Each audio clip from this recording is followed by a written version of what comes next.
If that first story got under your skin, this next one is on a whole different level of twisted. It is, quite frankly, absolutely messed up. In the small town of Pineville, nestled deep in the mountains of Vermont, there was a tradition that went back nearly 70 years. Every Christmas morning, one resident would dress as Santa Claus and walk through the snow-covered streets, knocking on doors and delivering presents to all the children in town. It was a rotating responsibility, passed from family to family, and it was considered a great honor to be chosen as that year's Santa. The tradition had started in 1952, when a wealthy businessman named Harold Whitmore decided the town needed something special to bring the community together. He was the first Santa, and by all accounts, he loved every minute of it. He would spend months preparing, personally wrapping gifts, learning every child's name, making sure every family felt included. But Harold Whitmore died on Christmas morning in 1953, found frozen in the woods just outside of town, still wearing his Santa suit. The official cause of death was hypothermia, but the people who found him said his face was locked in an expression of absolute terror, his mouth open in a silent scream, his eyes so wide they looked like they might pop out of his skull.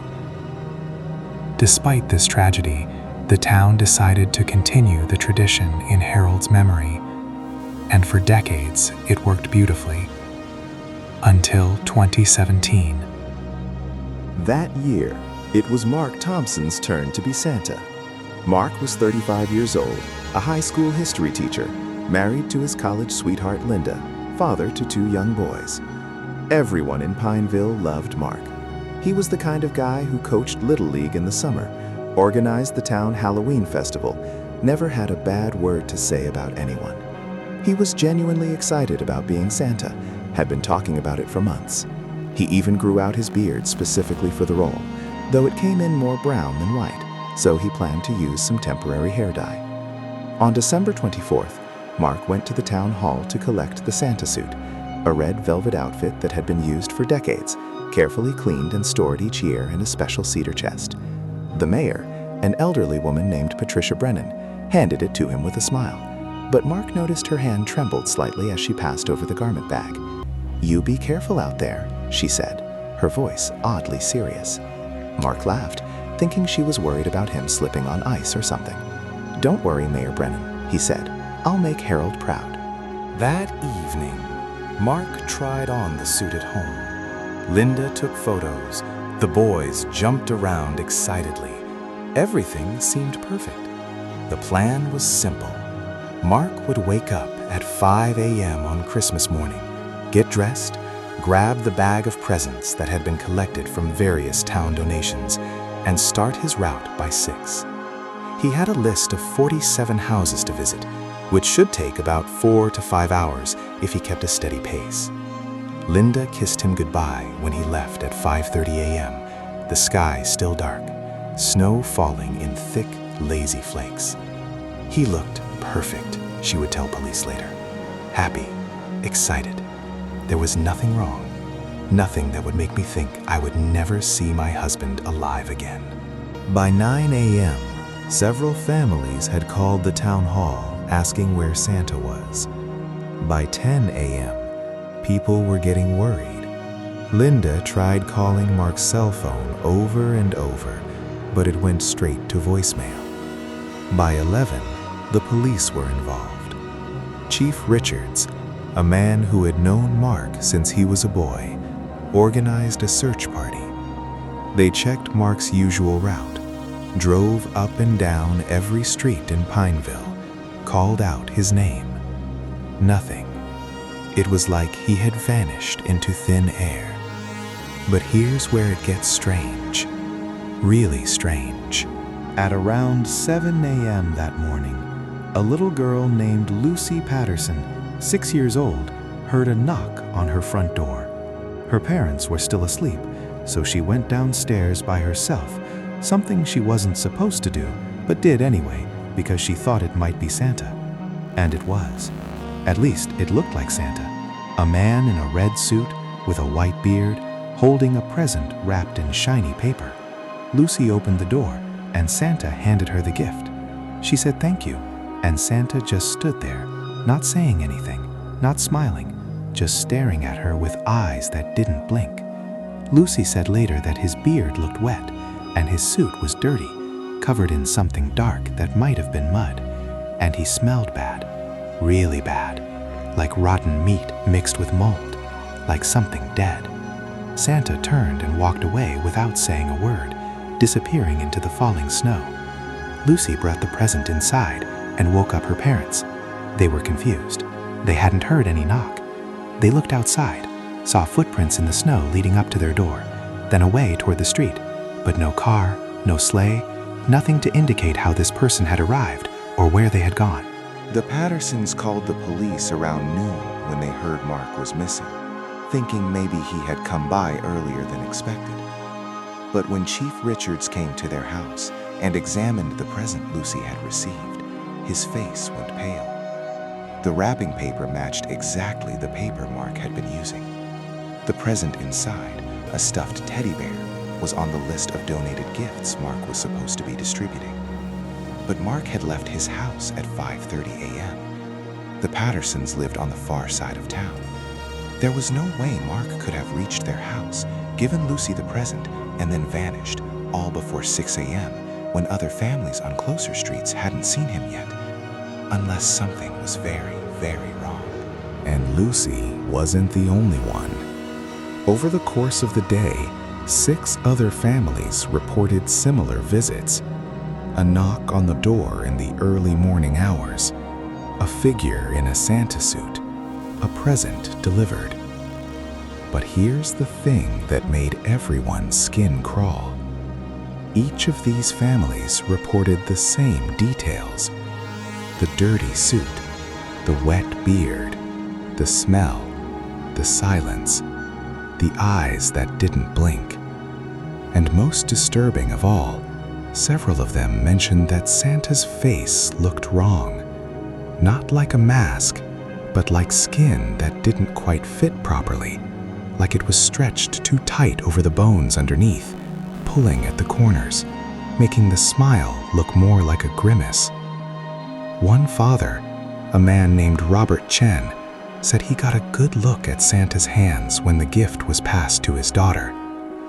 The hands were pale, almost gray, and the fingernails were long and yellowed and cracked. And when Santa turned to leave, Robert saw the back of the suit.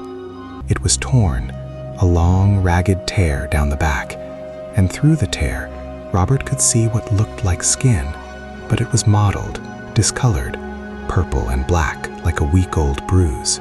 The police checked the timestamps on doorbell cameras from various houses. The Santa figure appeared on camera at 7:05 a.m. at the Patterson house, at 7:32 a.m. at the Chen house, at 8:15 a.m. at another house on the opposite side of town, at 9:03 a.m. at yet another location. Each visit followed the same pattern: a knock, a figure in red, a present delivered, then the figure walking away, disappearing into the snow. But here's what made it impossible.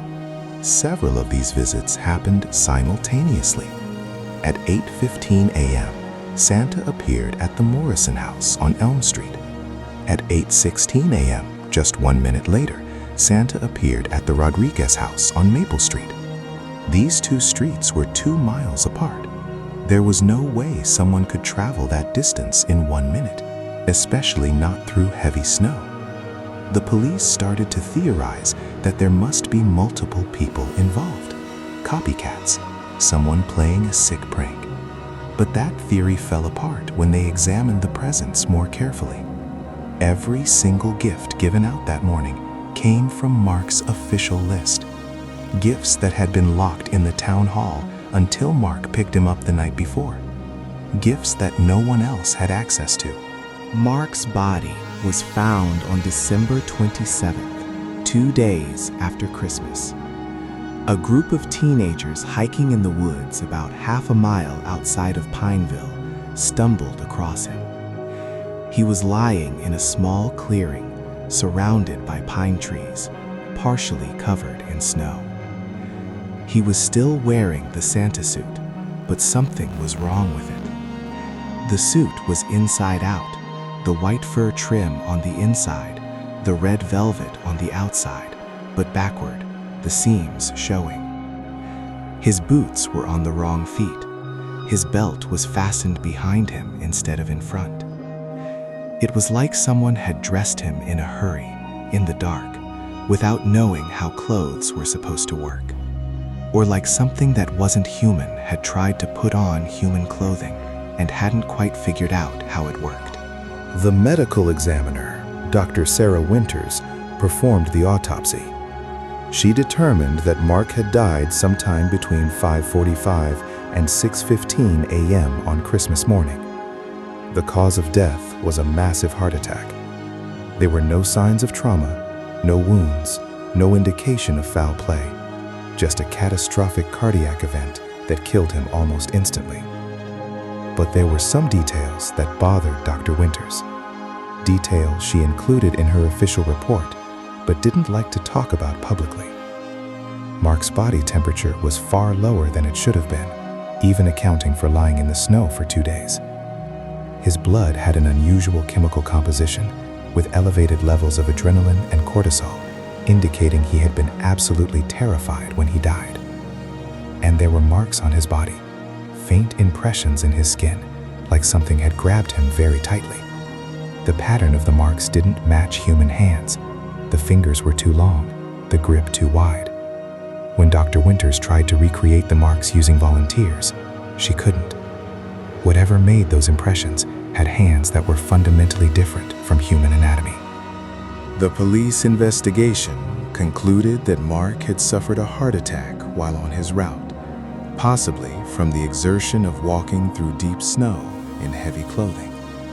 They theorized that he had wandered into the woods in a confused state before he died, which would explain why he was found off his planned route. As for the mysterious Santa visiting houses that morning, they suggested it must have been someone else who had somehow gotten access to the presents, though they couldn't explain how or why. The case was officially closed as death by natural causes, with the identity of the imposter Santa remaining unknown. But Chief Richards privately admitted to close friends that the explanation didn't satisfy him. Too many things didn't add up. Too many impossible details. The town of Pineville did some research into their own history. They dug through old records, talked to elderly residents, tried to piece together the full story of the Santa tradition, and they discovered some disturbing facts. Harold Whitmore, the man who started the tradition back in 1952, had died on his second year as Santa. But they found records indicating there had been other deaths before that. In 1897, a man named Tobias Marsh, described in old newspaper clippings as a hermit who lived in the woods, used to dress as Father Christmas and visit families in the area. He was found dead in his cabin on Christmas morning, cause of death unknown. In 1923, another man named Samuel Pritchard took on the role of town Santa. He died on Christmas Day, found in the woods, frozen. In 1938, another death. In 1952, Harold Whitmore. And now, in 2017, Mark Thompson. A pattern. Every few decades, whoever took on the role of Santa died. And after each death, there were reports of a strange figure in a Santa suit appearing around town, visiting houses, delivering gifts. Some of the older residents remember stories their grandparents told them. Stories about something that lived in the woods around Pineville. Not an animal, not a person. something else. Something that was drawn to kindness, to joy, to the spirit of giving. Something that wanted to be part of the Christmas celebration, but didn't understand how. Didn't understand that humans die when their hearts stop. Didn't understand that wearing someone's skin as a disguise is wrong. Didn't understand that its touch is cold enough to stop a heart. The thing in the woods loves Christmas, the story said. It wants to be Santa. And every few decades, it finds someone who embodies that role perfectly. Someone kind, someone generous, someone beloved. And it takes them, takes their body, takes their clothes, takes their purpose. And for a few hours, it gets to be Santa, delivering gifts, spreading joy, feeling what it's like to be loved, even if it doesn't quite get the details right, even if its touch is too cold, its smell too rotten, its movements too stiff, even if the face it wears doesn't quite fit. After Mark's death, Pineville quietly discontinued the Santa tradition. No official announcement, no town meeting. It just stopped. The old Santa suit was taken from the town hall and burned. The cedar chest was destroyed. No one talks about it anymore. But every Christmas morning, some residents report seeing a figure in red walking through the snow, knocking on doors, leaving presents on doorsteps. The police don't investigate anymore. Parents tell their children not to answer the door on Christmas morning if they hear a knock. Lock the windows. Close the curtains. Don't look outside.